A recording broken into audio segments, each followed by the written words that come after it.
Okay, I got the Teal 16 psi spring internal wastegate actuator installed. The parts for the kit that it came with, I had to modify, I had to grind.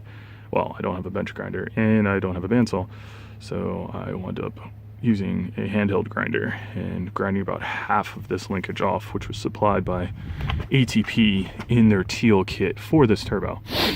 And then I wound up taking about half of this barrel nut stainless that I had off of the old Garrett wastegate controller, grinding about half of that. What wound up happening overall was, I had to adjust the angle of this. Even though this was the bent model, I had to really tweak it some. I wasn't super happy about that, but hey, whatever. And then the full length of this rod from the actuator was just like one full thread into this arm as it was from Teal, which is unacceptable, and that's what I needed at a bare minimum to get this hooked up, let alone set my preload on it. So I was like, really, like, of all things, because I didn't want to modify this arm and I was hesitant to modify this, but given the parts I had on hand, I was like, ugh, I'm gonna have to. So I wound up grinding this down, taking about ½ inch off it, to be honest, cutting this practically in half. There was a little stainless, this is all stainless, actually this isn't, but the rest of it is. There was a little stainless threaded stud. I wound up chopping that almost in half, which is what connects this barrel nut to this piece here. So I wound up tweaking everything but the rod itself, thankfully, because that would have been a nightmare. It does have a bunch of witness marks on it for me manipulating the head and whatnot. But as of right now, the preload is somewhere around, I think I have it like 19-20 psi, just about. I used my Mighty Vac Pro, hooked it up, you know, adjust, and then I had to cut, adjust, just to get everything set up for this configuration. But overall, hot side is on, and this video is running a little long already, but OEM heat shield still on this, hot side is on, and everything worked out pretty well. I soaked the original hot side in WD, well, not WD, PB Blaster. As soon as I pulled it, I just hosed that bad boy off and waited, came back, undid all the bolts. If you look between the core and the hot side, you see all of these bolts and these washer plates, I guess is what you would call it. I mean, they have 2 holes and then half holes at their seams. There's 2 pieces of it to evenly distribute the clamping load. We wound up having to get in there with an open wrench to get these guys.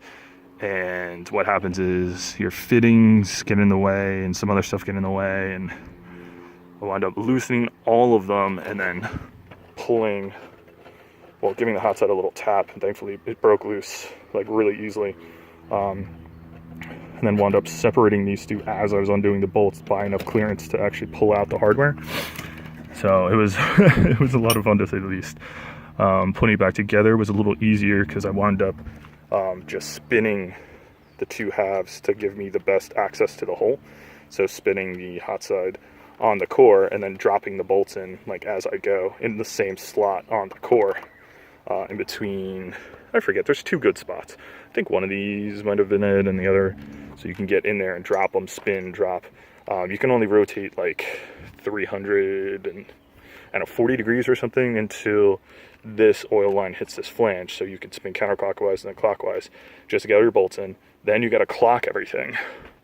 So you really need to pay attention and mark, which I did on the old housing, the orientation, because all of this just slides together. There's no indexing tabs or anything because they're universal. The turbo core itself has a bunch of platforms. I mean, you can bolt on this V-band assembly here. You can bolt on, you know, like whatever your housing or manifold bolts are.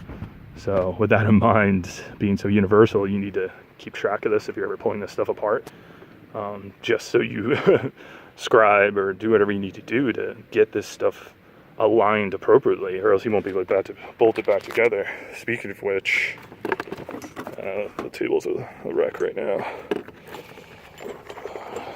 This is the ATP external wastegate expandable head-of-fold adapter for the turbo, but it sits on only one way, which I believe is like that. I have an index mark here, and I have one on the old hot side, so I kind of just measure it out and then align it. But if this angle is off and you tighten everything up, I mean, you're gonna be off clocking the turbo, and then even tightening and loosening things behind the engine. I mean, this V-bend in particular isn't the worst thing in the world to be fooling with, but it's nice to be ballparked off the bat, get everything snug, get it in the car, and then tighten everything down. But so here's where I'm at. You can see the crazy amount of bend on this OEM unit. Well, OEM, I mean Garrett unit. As you can tell, it's a little wonky, to say the least. I wasn't too thrilled when I pulled that, but I tried to match it up as best as possible with the teal. ATP helped me out with the new hot side. So new hot side, new wastegate, which they welded this time, which is sweet. The core is still good. There's a tiny bit of shaft play forward and backwards, and a smidgen up and down, but for the most part, this thing just spins, which is good, because removing the hot side, you could easily tweak and wind up bending that shaft, and then you need a new turbo at that point, which is what I was trying to avoid. This cost me enough money as it was, or as it is. So I'm going to bolt on the final piece, being the head-of-fold adapter, and then throw it on the car. Preload set and everything. It took me, literally took me an hour and like 30 minutes to pull the turbo. I mean, we're talking, pulling the gusseted track bar, the hot side pipes, like all the aftermarket parts that get in the way, included in the draining coolant oil. You don't have to drain for this task at all, especially if you leave your car overnight sitting and don't start it that day. Everything just drains back to the oil pan, so like zero oil is lost. Coolant, on the other hand, you're gonna have to replace. It's like a gallon and a half or something for this job. I just buy 2 gallons of premix and then go to town, which I think I have a bunch of half gallons laying around at this point from doing this way too much. But I guess that's all I want to say. I used some anti-seize on this flange where the hot side meets the core, just to, in case I have to pull this again. I mean, God forbid. But, should happen once. It could happen again. Who knows? I'm going to adjust this a little bit. It looks a smidge off as far as alignment's concerned. And, yeah, so this will be interesting. Hopefully I get full boost back.